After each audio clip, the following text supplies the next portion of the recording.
Moving on. My name is John Stenhouse. I'm the Business Support Manager here at Essex University on the University Enterprise Zone.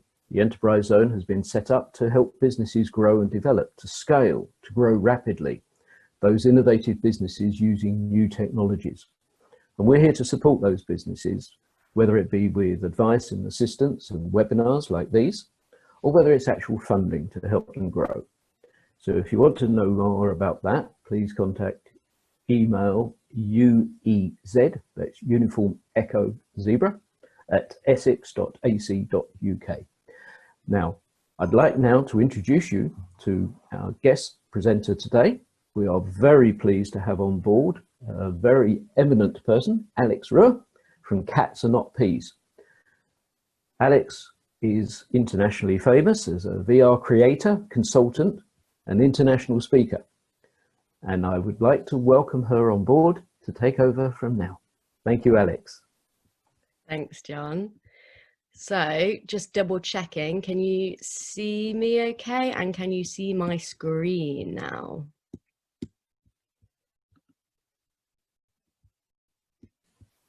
Yes, we can see you. Yeah? Okay, great. Let me just move myself out of the way because that is quite distracting. Oh, okay. So thanks so much for joining us all this morning. I appreciate it. And internationally famous. Not sure I'll go that far, John, but I appreciate the intro, and thank you again for having me here to talk today about transforming businesses with virtual reality. So all of you watching now, I'm assuming you fall into one of these two categories. You're either someone that doesn't know about VR, and that's why you're here. You're interested in finding out more about the technology and more about how you can use it. Or you already do know about VR, but you're not sure, you're a bit hesitant about how it can actually help. And so hopefully by the end of this, you're gonna have a really good understanding of what VR is, how it can help your business, if it can help, and you'll be kind of empowered, and you'll know the kind of things that you need to keep in mind if you are going to take those next steps to embrace this technology. So before I dive into all of the kind of the nitty gritty, let me introduce myself again. So I'm Alex Ruhl. Primarily I'm a VR creator, but recently I've moved more into the kind of international speaking consultancy, as there is kind of a real need for people to understand this technology. As much as I love creating it, I also love kind of doing this kind of thing where I'm kind of teaching people about it. But let me take you back to where this began, because I think for anyone who's in your position right now who might not know much about this medium, I just want to say that I was in that exact position only about 4 or 5 years ago.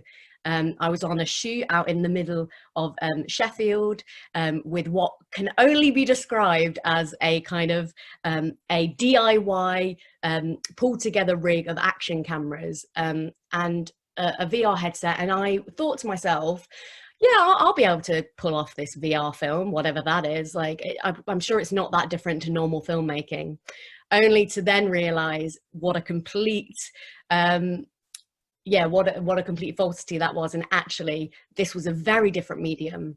And it was so exciting to be actually in this position of, how am I going to pull this off? Because this is such a new medium. I had no idea what I was doing. I'd watched like one VR film and it blew my mind. And I thought, do you know what? I'm going all in on this career. Like, this industry is amazing and this technology is phenomenal. And I can't wait to kind of like get stuck in. So flash forward 5 years, I now run Cats Are Not Peas, which is an award-winning production studio here in the UK. And we specialize in virtual reality production. And over the course of that kind of 5 years, I have been really honored to work with some amazing names and some big brands. And although it's lovely to have these big names on our portfolio, the most important thing, I would say, from doing all of these projects over these years is it's given me a really good grasp of what VR projects have been successful, and more importantly, sometimes what VR projects have not been successful. And also kind of like finding out what those reservations are from big companies that are looking to invest in this new technology. So I'm really fortunate to work with PwC here in the UK. They're amazing. They put out a report last year about the VR and AR industry, the immersive industries, which we'll get into the nitty-gritty of what that means and what actually is this technology in a second. But for anyone who's kind of thinking, well, you know, is this a fad? Is this a phase? Or should I really be taking this seriously? This report that PwC put out last year, and I'm just going to try and move these cameras so you can see the link there. So hopefully you can see that link. So pwc.com/seeing is believing. This was a report that they put out last year, which basically looked at what the impact would be of VR and AR on global GDP. And as you can see, the number is enormous. Now, granted, this was pre-pandemic, so I'm not sure what kind of adjustment you would have to make. But if we take that stat, VR and AR combined are going to contribute 1.5 trillion to the global economy, and about 33% of that is purely from virtual reality. So that's a huge number, and it just shows you the impact that this technology is going to have, undoubtedly. Let me just do it. Okay, Alex, that's very cool. But what actually is VR, you ask? So let me talk about the immersive spectrum. You might have heard about virtual reality, or you might have heard of augmented reality. You might have heard in general these kind of like these terms, this jargon. But what actually does that mean? So immersive technologies is a bit of an umbrella term for all of these three types of media. So if we start with augmented reality, and I know that the University of Essex are running some more of these kind of webinars and workshops specifically in the AR realm. But augmented reality, think of that as the real world with digital things overlaid into it. So it could be like a Snapchat filter where, you know, you're putting like some bunny ears on your face. That's the real world with digital assets put on it. Whereas VR is a completely digital environment. So you put on a headset and you are completely encompassed by a digital world. Whereas with augmented reality, you're seeing your actual world with kind of added elements. VR, completely digital. And then in the middle, I won't go too far into this, but mixed reality, you might come across this term. This is a bit of a disputed term because there's a bit of kind of confusion as to what's the difference between mixed reality and augmented reality. My understanding is that mixed reality kind of sits in the middle of both of these technologies, and more than likely your mixed reality headset will allow you to do full VR, but it will have cameras that allow you to still see the real world, and it uses the real world to create a digital footprint in your headset. So it's kind of that hybrid between a fully digital environment, but also kind of taking from the real world elements. But yeah, for now, we're obviously going to focus on virtual reality, but I just wanted to set that up and give you an overview of the different kinds of technology that you might come across. And I'll get onto this later, but my belief is that in future, these will all converge and they will be, it will all come down to one piece of headwear, maybe a pair of glasses, maybe contact lenses in the very future. But it will all kind of converge into one like piece of hardware that can do everything. But it's important, obviously, to establish what the difference is. So virtual reality, let's dig in there. So this is just a GIF that I found to illustrate what VR is if you've never done it before, because obviously it's quite difficult for me to show you over a webinar. So if you look at this image, essentially this is someone, and again, let me just move these cameras. So as you can see, the guy in the corner, he's wearing a headset. He's just sat down in an office, but inside the headset, what he's seeing is a digital environment of a construction site. And by the looks of this is a training simulation where he's having to actually interact with the scene. But as you can see, the environment in the headset is different to the environment that he's actually currently physically sitting in. And so that's the key difference. And so obviously that piece of content, is an interactive content. It looks quite gamey, but there are other kinds of VR content. There's lots of different kind of content within the VR umbrella. So let's talk about that. Let's talk about the differences. So again, it's kind of like a spectrum, and I would say this is the kind of the spectrum of interactivity. So what it comes down to is really there's two key areas of content within VR, and that is 360 video, which I would describe as photorealistic. So it's you know, as if you're like this camera is capturing me right now. Imagine if this camera was capturing my whole room. That would be 360 video. So it's completely panoramic, but it's photorealistic. It's the real world, but it's pre-recorded. Whereas on the game side, this is obviously a kind of an environment that has been built in computer generated graphics. So CGI standing for computer generated imagery. So think Pixar, you know, all of that has been built in what we call a game engine. And so what that allows you to do is it allows you to obviously create an infinite amount of things and an infinite amount of different scenarios, whereas obviously with 360 you can only film what you can film, right? Because it's like, it's reality. And obviously we can see the price spectrum, and we won't go too deep into price because it's so, it varies so significantly depending on what kind of project you want to do. But essentially, you know, 360 video, again, because it's quite akin to traditional filmmaking in the sense of the way that you produce it is, you know, you set up a camera and you record the scene and you edit it and you put it on a VR headset, versus CGI content where you're kind of building assets from scratch. You're building in kind of gameplay where you can kind of interact with the scene. So as you can imagine, the cost kind of goes up the more interactive your content is. So just to summarize the kind of the key differences between those, and you know, I might be a little bit biased because I'm a specialist in 360 video, although I have done game projects, but my kind of my specialism is in 360. And the reason why I find that most clients like 360 is because it's photorealistic, because it allows you to capture moments. And the best example I can give of like the future of capturing moments with VR is, think about Adele.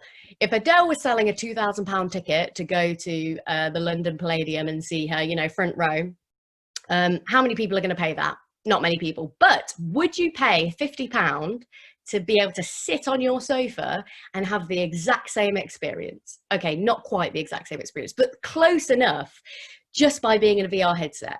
That's kind of like the power of something like 360 video that allows you to kind of live stream or capture the real world that's happening somewhere else. It's easier to capture, like I've mentioned, easier kind of workflow, easier to distribute. And we'll get onto that a little bit later. But essentially, because it's a video, it's a little bit easier to kind of like to distribute to a lot of different platforms. So Facebook, YouTube, they all, Vimeo, they all support 360 video. And also you can get it out to lots of different headsets quite cheaply. Now, just because I say that doesn't mean that it's always the option, because CGI and game-based content is incredible in VR. It's mind-blowing really what you can do with it. But the main, I guess, pros of game-based content is the fact that, again, you've got endless possibilities. You can literally recreate any scenario you want. It's more flexible because obviously you can adjust anything. Whereas with 360, once you've filmed it, there's not really much you can do. So with game-based content, obviously you've got that flexibility of being able to change those assets, change the way it interacts. You could, you know, it's more future-proof because you can kind of add to those graphics, or you could change the resolution like 2 years down the line, where again with 360, in 2 years time, if there's a new headset that supports a different resolution, you know, it's going to be difficult for you to future-proof that content.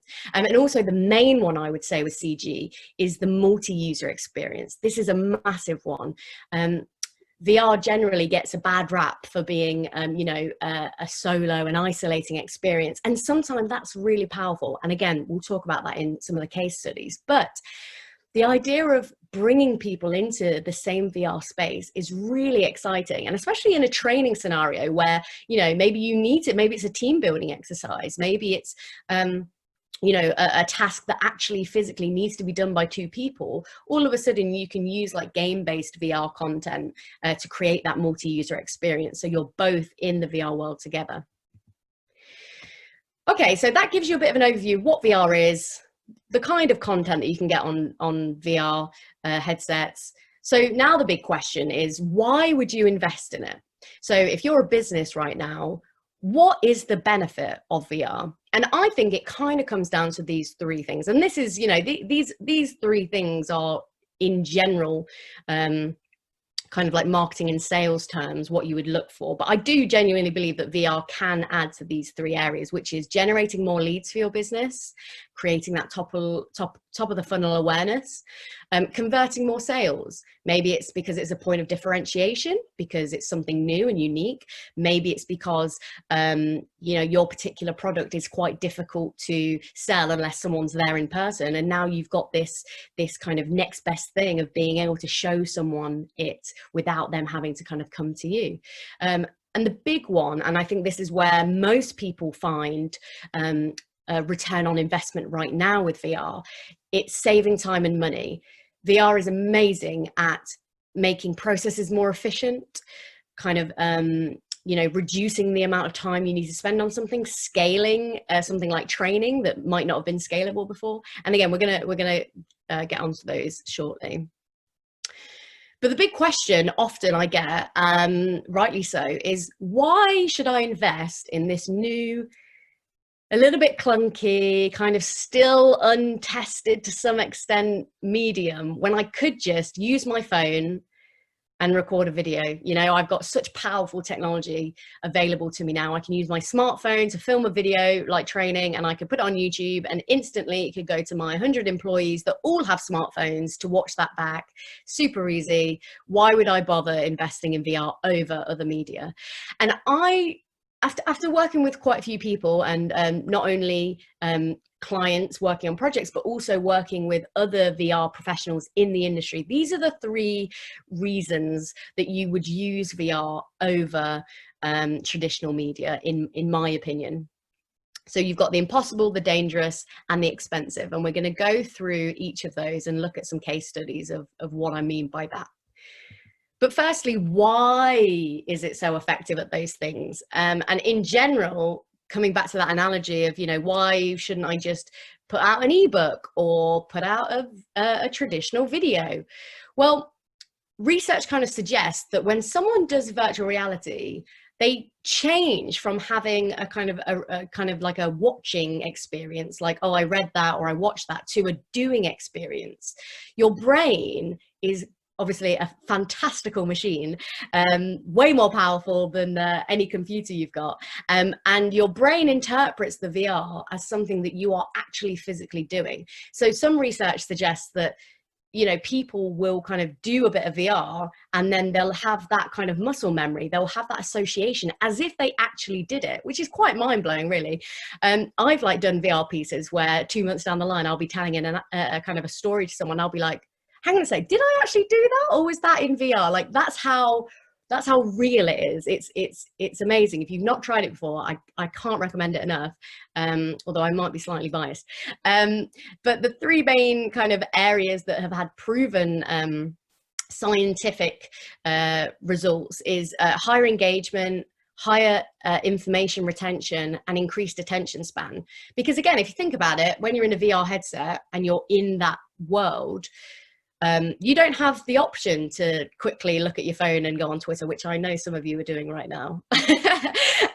You don't have that opportunity. You are in a headset, you can't double screen, you can't be distracted really, because you're in the headset. So naturally you're going to have a higher engagement and a higher attention span, but then also information retention. So this is particularly in the realm of like training, and again we'll get onto that in a second, but I think Walmart specifically found that their employees retain something like 30% more information. Don't quote me on that stat, but it's something amazing. And even to some extent, people who are watching someone else do a VR experience will have a higher information retention. Just and you know, how much of that is a kind of novelty factor, I'm not sure, but I mean, I think there's definitely something to be said for the fact that your brain does interpret what you're seeing as actual reality.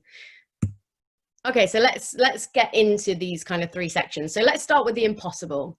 So virtual reality is amazing at making the impossible possible.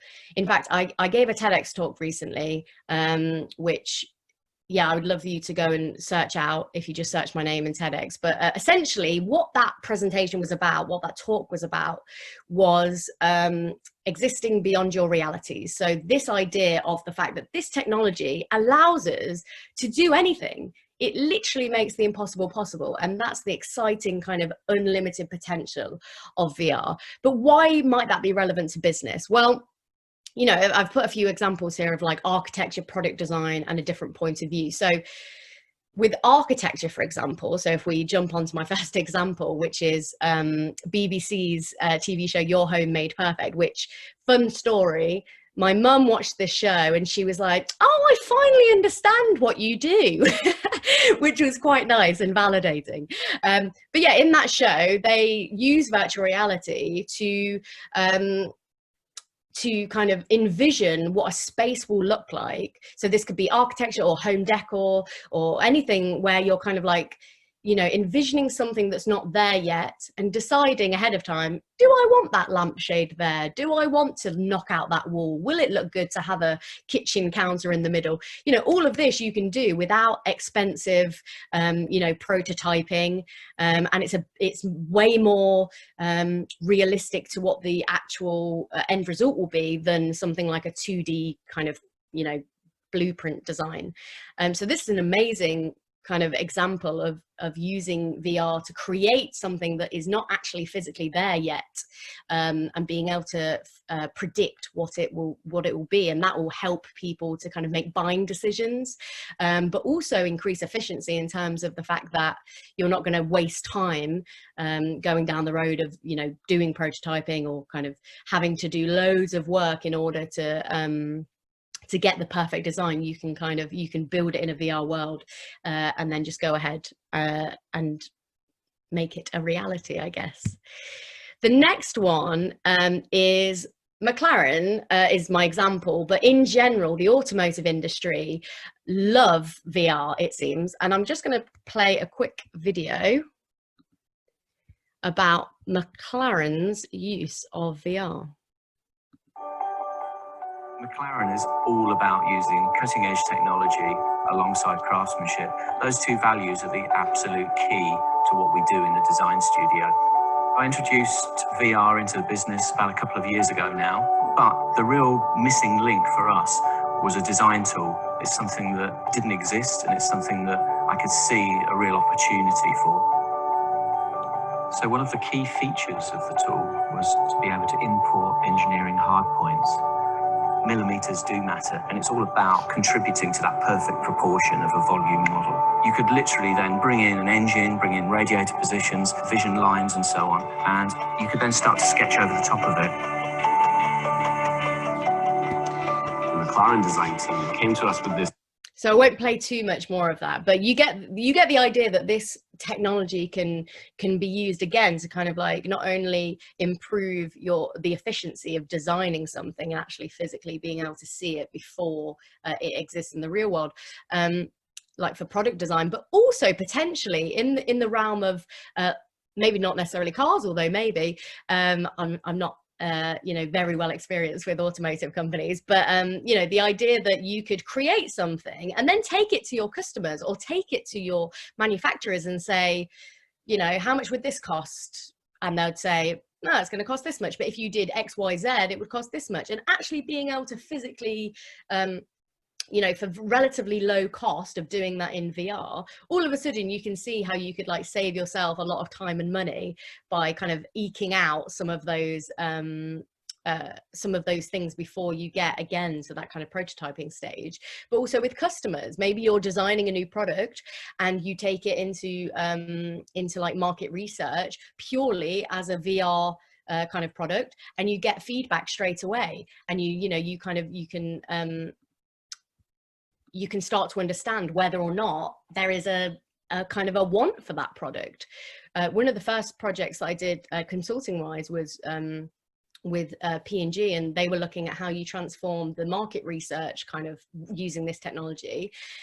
And obviously they spend a lot of money on recreating shop kind of flaws and they want to understand how someone interacts with a product, and you think about the power of this technology, all of a sudden I don't need to bring 20 people to this kind of created studio to understand what their attention kind of is drawn to. All of a sudden I can just create that in VR, and they can do it from the comfort of their home, and I can use the analytics of where the headset is tracking to understand that kind of that market research without necessarily having to spend loads of the kind of the money on a physical product.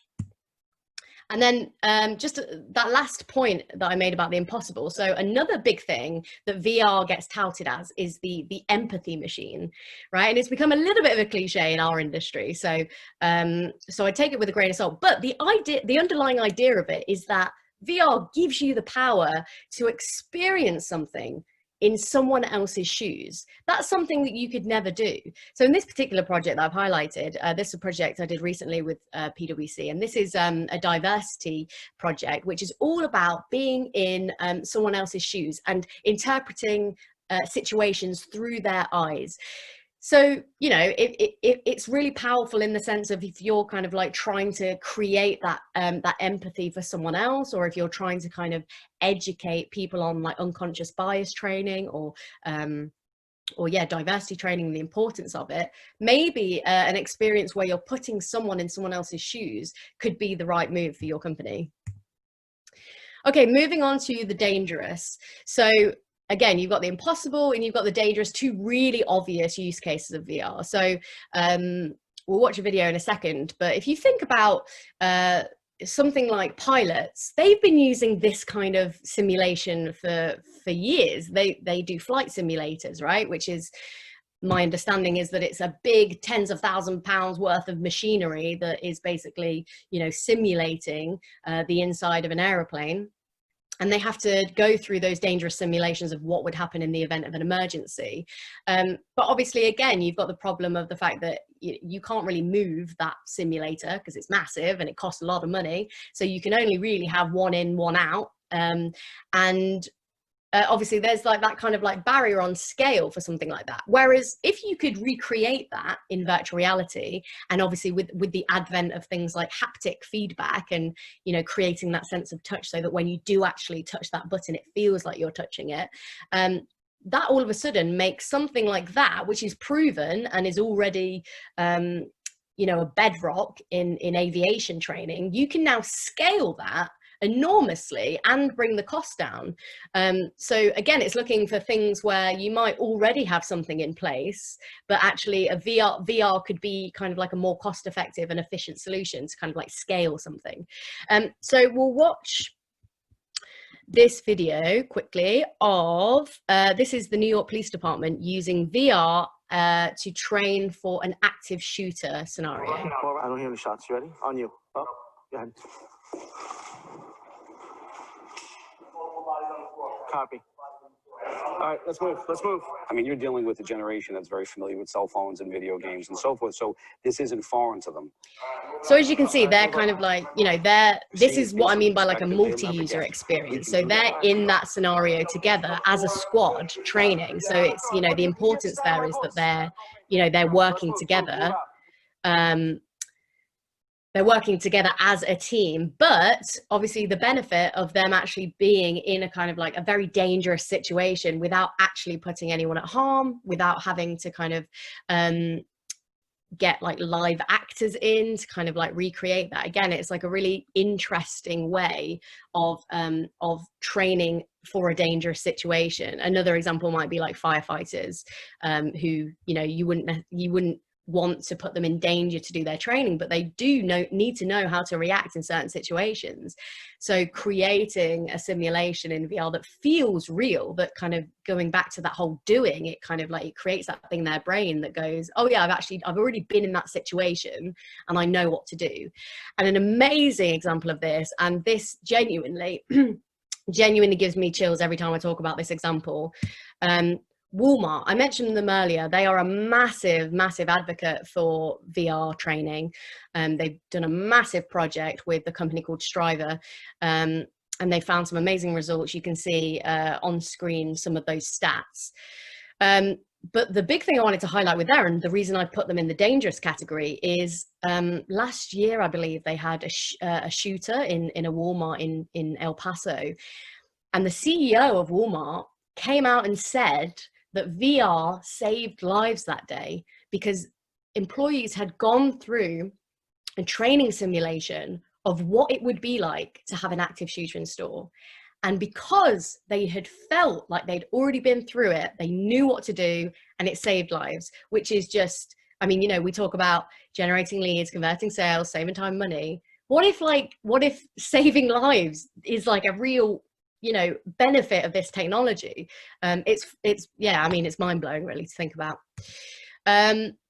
And then obviously, you know, something like the healthcare sector, again, this would be an amazing use of that technology. You've got lots of different companies working in the healthcare space, but particularly they're seeing a reduction in surgery errors. And again, instead of spending loads of money on cadavers or kind of dummies and having to like do these kind of like test training kind of emergency scenarios, what if you could just recreate them in VR and have them have to kind of learn in that way? And also it allows it to be kind of, again, it's gamified in the sense of you can do it multiple times, whereas like in a kind of practical training scenario like this, for example, this scenario is a 360 video of them kind of practicing resuscitation. And obviously like this is a pre-recorded 360 video, so you feel like you're in the room, so you're kind of like watching kind of how people are reacting in that scenario.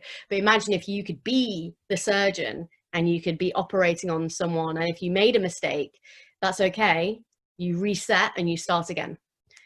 So again, another amazing use case. Okay, the expensive. So this is the last one.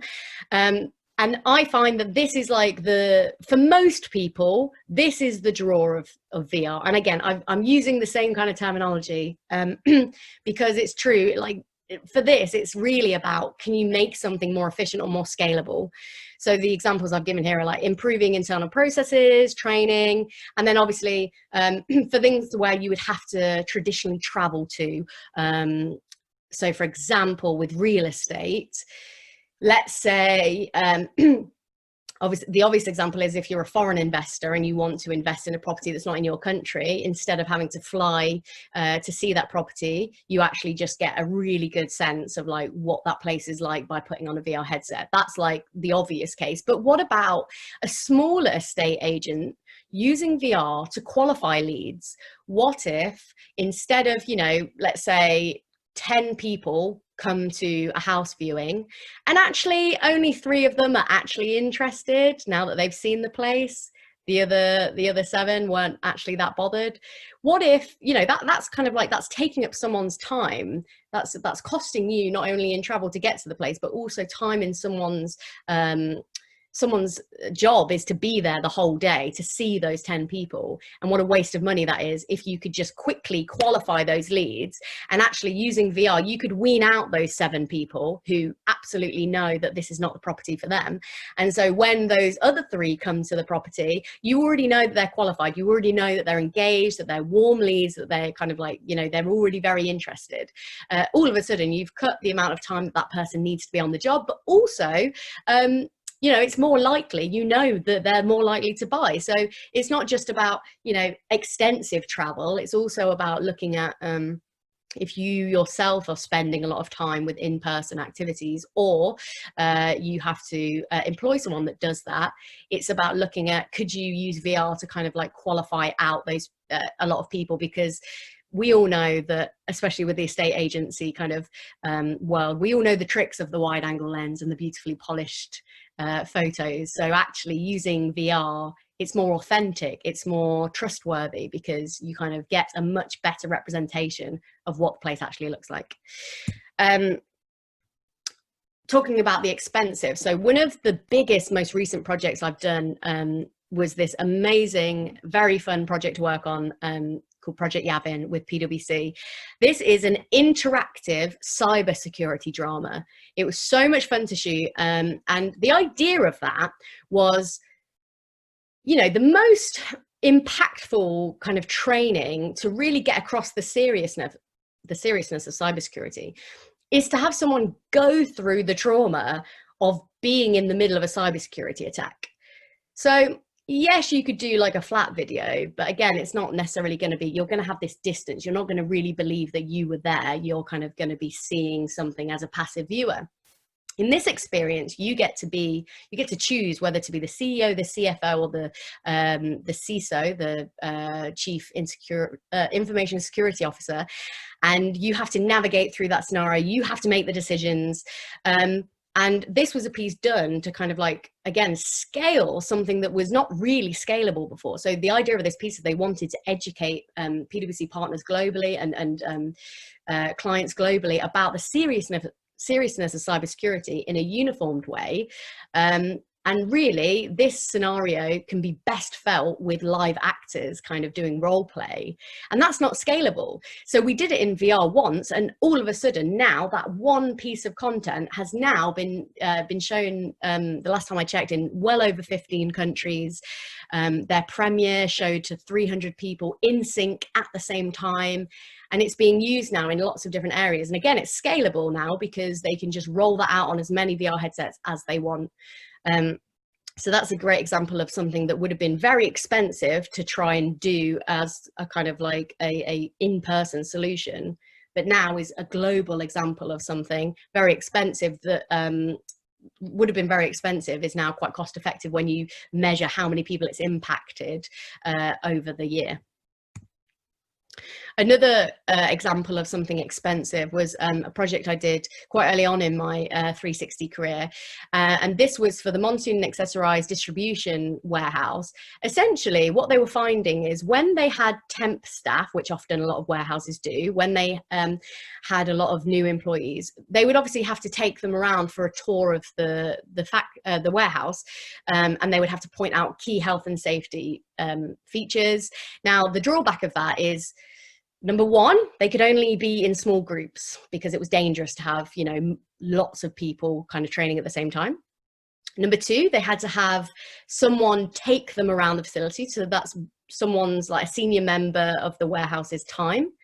And also at certain points in the warehouse, they'd have to shut down the machinery so that it was safe to kind of walk around.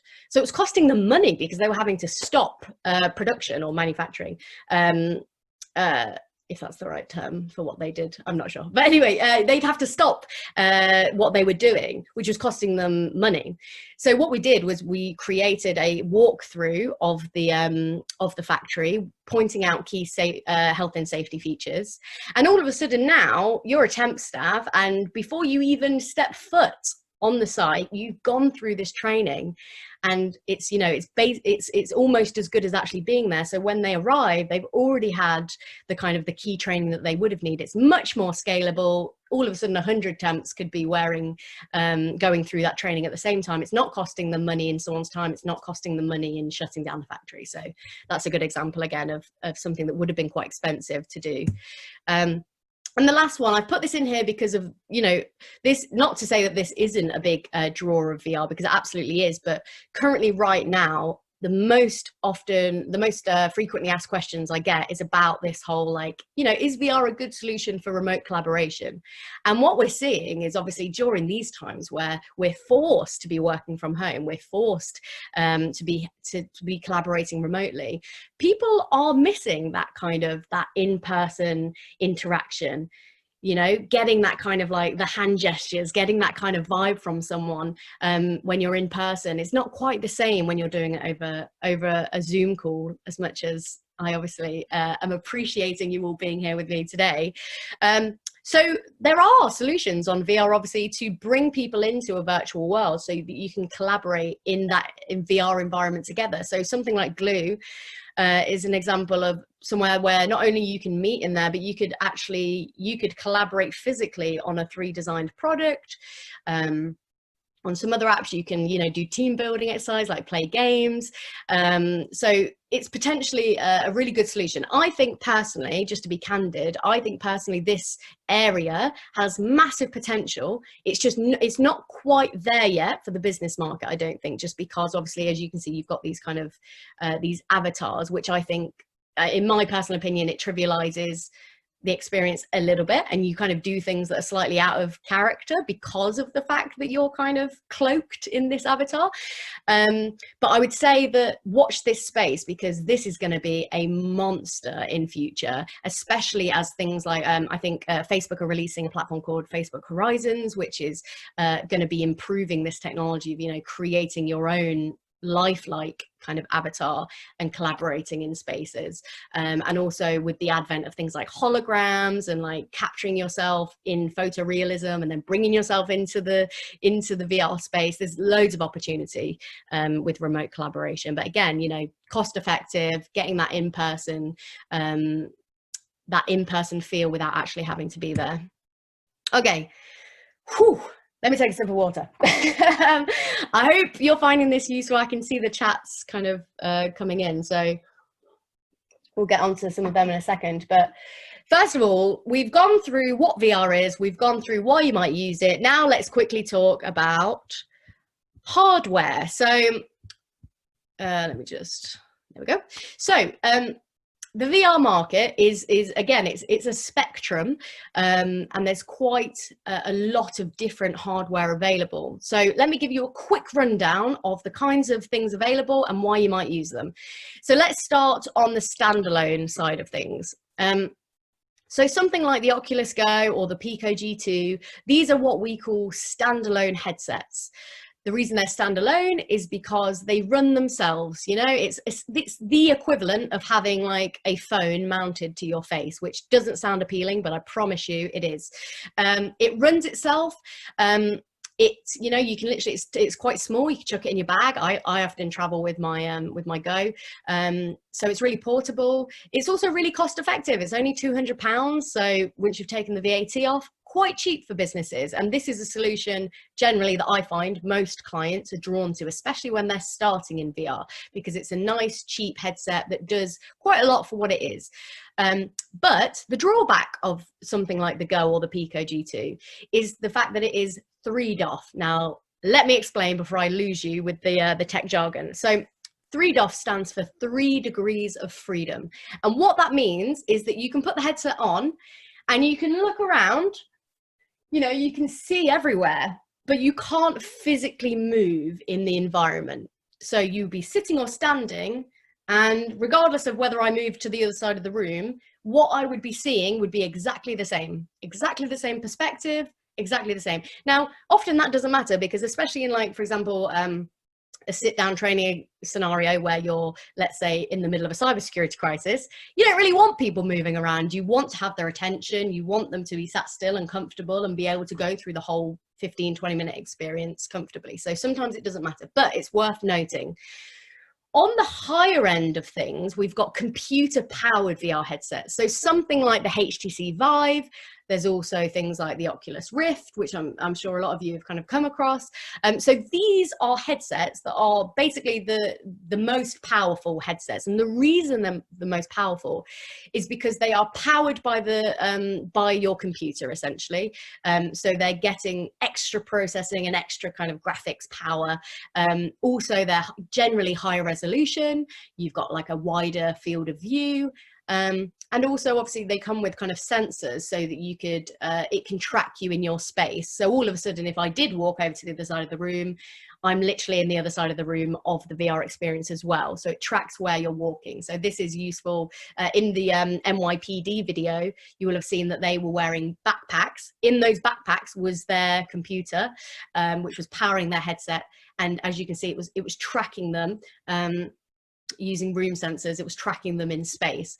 So very, very, very powerful, but they come with a price tag, and 1,500, as far as I can see, is quite conservative if you're running like a high tech multi-user experience. You know, this is kind of like a starting price. So where we are right now, and one of my favorite headsets that came out last year, and this will feed into what I'm going to talk about in a second, which is the future of all of this technology, but where we're moving to now is this lovely hybrid in the middle.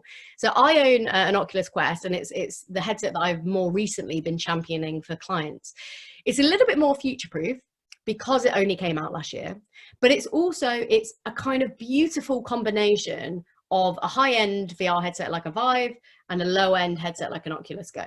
So what that means is it's a standalone headset again. So it's all of the processing, computing, the graphics power, it's all in the headset.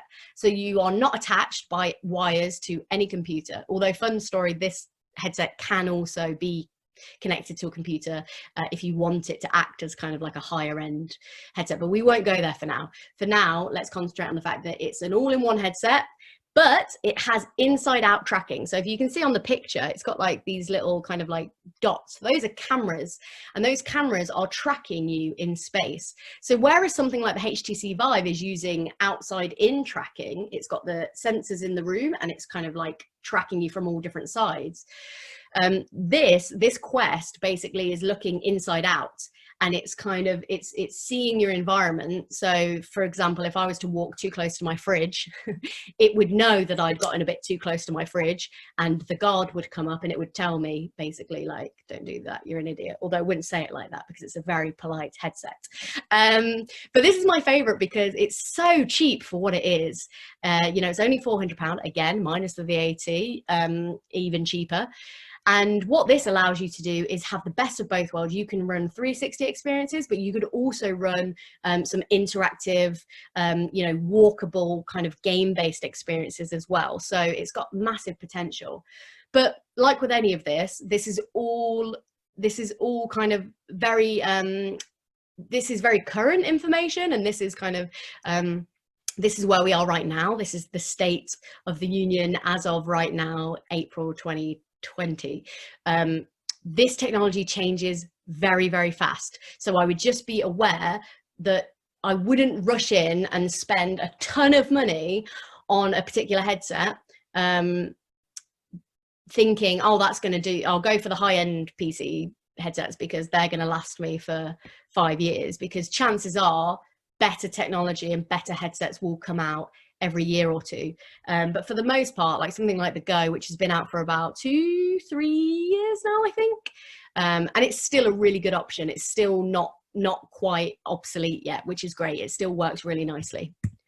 Okay, so nearly done, I promise. Let's talk about, if you're ready to get started, if you've gone through this, you've been like, cool, now I know what it is, I've got the perfect use case for it in my head, I can see the benefit of it. What do I do next, Alex? So I would say start small. Start with a small pilot project. Maybe get, you know, one of the cheaper headsets. Maybe get some off-the-shelf software. You don't have to jump right in and get your bespoke experience designed. Maybe it's just about getting a feel for the technology. And what that will allow you to do with a small kind of project, whether it's, you know, starting with like a 360 experience, which is a bit cheaper, or kind of like just, again, getting the hardware and just getting people used to it. What you're going to do is you're going to create that buy-in. You're going to get your stakeholders, your colleagues, your employees, you're going to get them excited about it. You're going to get that kind of like that feel for it. And also what you'll do is you'll get over the rose tinted glasses phase of VR, which we all go through when you get a new piece of kit. It's like, oh, I want everything. I'm going to spend so much money on like buying everything for this headset, only to, you know, a month later be like, okay, well, what do I actually use though? What's actually useful? So start small, and then what you can do is, and again, I see this with often a lot of my bigger clients, this is what they do. They start small and then they grow, and then they do bigger projects, and then they can roll out bigger hardware, and then they can make the investment in that more expensive equipment because they've proven the use cases, they've proven the cost of the return on investment of it, and then they can start to scale. So that's just something to kind of keep in mind. So for example, with the Walmart example, they did exactly this. I think they started in about 400 stores, and now they're across like all 4,000 or something of the Americas. So start small and then grow it out would be my advice. But I would seriously consider it. I am obviously a VR advocate. I love this technology. I'm not, however, going to say that it's right for everyone, because it's absolutely not. And I've given you examples of where it's really powerful and where it can provide a really good ROI. But there's just some scenarios that at the moment, it just isn't feasible. It's too expensive. It's too cumbersome. The tech's not good enough, whatever it might be. Don't rush into this just because you think, oh, I must do something new and cool and exciting. Like, that's not the reason to get into VR. But now that you know about it, please, please, please keep an eye on this industry, because where we are now is just the beginning. Like you right here, right now, learning about it, you're an early adopter. You're someone that's interested very, very early. We are on our way to a more mainstream adoption. You've got things like the game industry is kind of like bolstering the amount of people that have headsets in their home. You've got more and more companies investing in the headsets globally for their like staff. You're seeing, again, with the Quest, you're seeing improved technology for cheaper prices, which is, you know, ultimately going to put us on this trajectory where we will see mass adoption. And like I said at the beginning, the future of this technology is actually kind of inevitable. I mean, we are glued to our phones. There's not that much difference between being on your phone and having a pair of glasses that overlays digital stuff in the real world. You've got companies like Facebook and Apple. Apple, in fact, just this week are rumored to be acquiring Next VR, which is a big kind of live streaming events kind of VR platform. You've got them filing patents for their own VR headsets, and when Apple gets in the game, you know that it's serious. So, you know, you've got all the biggest players. Oculus is owned by Facebook, so they're pouring billions into this.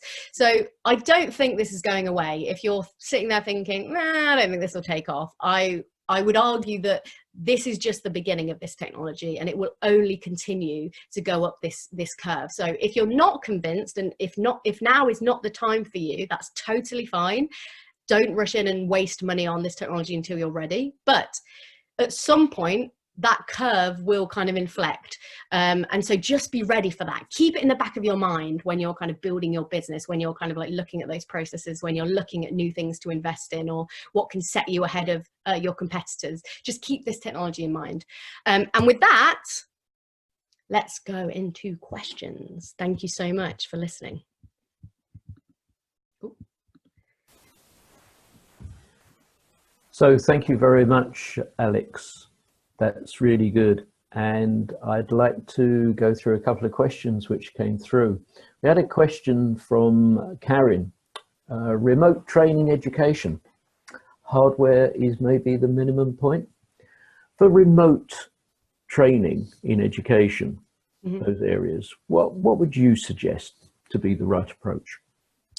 So say that again. So it's remote training. What's the right approach in terms of producing, or the right hardware? The right hardware. For remote training, it really depends. I mean, I would always say that you should err on the side of caution, in the sense of, just like your mum can't use her iPhone as well as you can, new technology can be scary to some people. And especially if you're not doing it in a facilitated way where someone is there to help, to troubleshoot. You know, it can be quite daunting. If you put a VR headset in front of someone that is powered by a computer, that also has sensors that you need to set up, that also require controllers, that also require you to launch, you know, it gets very confusing very quickly for someone that's not very tech literate. So I would always say that you should start with the most simplest technology. And I find generally that, you know, the standalone, the Oculus Go, something that is cheap and is fairly easy to use. You know, it's literally like boot up and it has its own menu, and then you can just pick your app just like you would on a phone or on an iPad or on a TV, a smart TV. So I would always do that. And one of the big projects that I work on is a partnership with local hospices to get VR into hospices for patients nearing end of life. And one of the big barriers to that has been the training of clinical staff and nurses. So what we found is, the way I do it is I will go in person generally with the kit. I will give them a half-day training session where they can just have fun with the headsets, they can learn about it, we'll go through step by step. But then I'll also offer that kind of remote support and be, you know, if you've got any problems, then you just let me know. And generally speaking, with the smaller headsets, with the cheaper headsets, because they're quite they're quite user intuitive. Generally speaking, they grasp it quite quickly. Whereas I've tried to do that with some of the more higher end headsets, and even I get a bit confused by some of the tech like behind that. And, you know, no, it doesn't work for some random reason. So yeah, I would say, yeah, think about not only, again, it comes down to, I don't just think about the experience, the training itself, but also think about what is the ease of use for that? What is going to be the ease for that person to get in that headset? Because also it's about like, are they feeling, you know, do they feel safe? Do they feel, you don't want them to feel overwhelmed and agitated before they've even started the training, basically. Okay, thank you, Alex. A different question this time. What's your thought on 360-degree video for dangerous? Ooh, I think if you can do it, it would work really well. My big, again, I am biased because I'm a specialist in 360, but my big problem with game-based is I'm just the kind of person that if I'm face to face with an avatar, I just don't believe it. Like, to some extent I do, but I just think there's something trivializing. I'm automatically in a game mindset, which, you know, and again, this is just my personal opinion. So I think there is there's clearly massive use cases for it. And there's been proven cases where they've used game-based content for that. But 360 video, I find, is just instantly, I'm there, instantly, I'm face to face with someone that I recognize. You know, it's a real human being. I'm in a situation, I'm seeing like the full environment. It's instantly kind of transportative to the real world. It doesn't take me any time to kind of acclimatize to the fact that I'm in kind of like a game simulation. So I think it can be done really well. There's amazing examples of things like drunk driving awareness. So, you know, you could do a 360 experience of someone getting into a car crash because they were drink driving. And those like experiences are really powerful. If you can, like, just Google drunk driving VR and you'll find some of them online.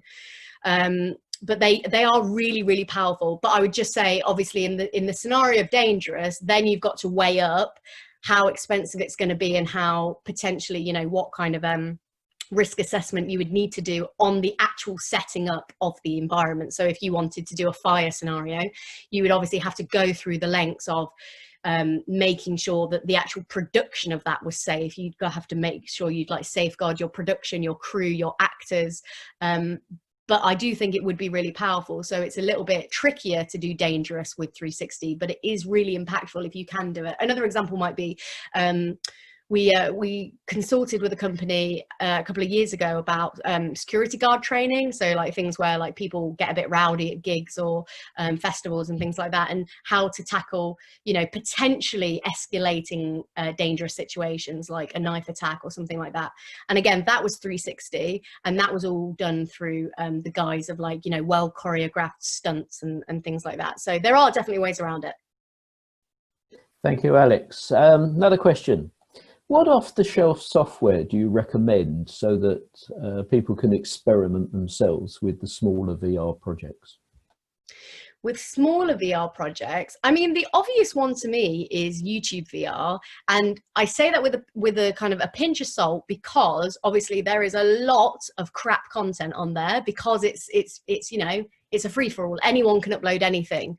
But if you find the right kind of experiences, especially 360, you know, you can get a really good sense of how people are using this, because often people will use 360 as like a marketing tool as well. So it won't just be available for headset, it will be available on YouTube. So you can download YouTube VR for something like the Oculus Go, and all of a sudden you can kind of see other businesses and what they've been kind of like doing in 360. So you can do things like construction, you can like see construction training.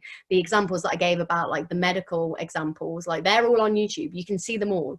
And then also you'll find like that within the kind of the actual headset itself, you have like the equivalent of an app store, and that will show you all of the free kind of apps within it. Things like Altspace or Rec Room are kind of free examples of like remote collaboration tools. They are more geared towards just general socialization, and there absolutely are drawbacks of using those apps, but they're free and they're easy to experiment with. In terms of if you wanted to experiment with remote collaboration, for example, you could have 3 employees all on Oculus Go's with free software, alt space, and see what that feels like to be face to face in a virtual environment. So there's loads of options, and if you, depending on what headset you get, if you just Google, you know, if your specific industry is yeah, you want to do like product design, so you might just put like free design tool for Oculus Go, and you get something like Paint VR, which is, again, it's exactly what it sounds like. It's literally Paint in VR. And obviously if you go up in the headsets, like for Quest, you can have something like Tilt Brush, which is Google's version of like 3D painting, which is phenomenal. And then obviously once you've got to grips with the basics, then you can start to kind of upgrade into like the more specific for business apps. Like with product design, it's things like Gravity Sketch, or what's the other one called, Sketchbox, I think. Like these are softwares specifically designed for designers in VR. So you can start with the free stuff and then qualify up. Okay, a linked question here. I mean, do you think it's better to lease or rent this equipment rather than to actually buy it because of the changing circumstances going forward? I'd say if it's a one-off thing you're doing, or if you're really just getting your feet wet and you're a bit apprehensive, absolutely rent the gear for the first time. An Oculus Go, I think you can rent for maybe like 40 quid a day. So it's really cheap. But then you have to think about, if you're going to do that long term, might it just be worth buying one because it's only 200 quid? I mean, I made the mistake very early on in Cats Not Peas to just like buy every single new technology that came out, headsets, camera equipment, everything. And now I have a lot of legacy cameras that are no longer relevant, and I wish I'd just kind of rented per project. But with headsets, they're a little bit more, there's a little bit more kind of, they've got a little bit more longevity than things like cameras. So I would say, yeah, maybe look to rent for the first time to get hands on with it. But I mean, 200 quid is like nothing really to just get a sense of what you might have available to you, or even £400 with a Quest. So I would definitely recommend to buy if you're going to use it as a big part of your kind of like strategy going forward. But if, say, for example, you just want to make it for like a one-off event, maybe just renting is right for you. Thank you. And your thoughts on using Unity or Unreal Engine with VR? Yeah, I mean, obviously those two are the big platforms for creating the game-based content. And even, you know, we've built apps for clients to host their 360 projects in Unity. So they are amazing. They're brilliant. I personally am not a developer, and I can't quite wrap my head around that, but that's why I have colleagues that do that for me. So I would say they are really powerful. And if you're the kind of person that is inclined to learn a software or like games programming and coding for those platforms, that's 100% the future. You know, like I think 360 video is amazing, and I don't think it will disappear anytime soon, but eventually we will see the convergence of game content and 360 content, and it will be more likely to be in that middle spot of you know, volumetrically captured, which for those of you who don't know that term, it means that you know, you're kind of like capturing with cameras from all different angles, and it would basically be a photorealistic game character of me because it's being captured by cameras, but it would be built in something like Unreal or Unity. So if you have the patience for it, definitely go for it. That's if you're a creator. If you're a business, obviously, unless you're going to hire someone in-house, I wouldn't really worry too much about the specifics of how it's being built. I would just be crystal clear with why you're using VR, what you want the outcome to be, like what is going to be that return on investment, and then kind of either partner with a professional or get some kind of like outside advice on who you should go and what engine you should be building that in. But again, unless you're going to hire someone in-house, I don't think it really matters, to be honest. Okay, well, we're now out of time.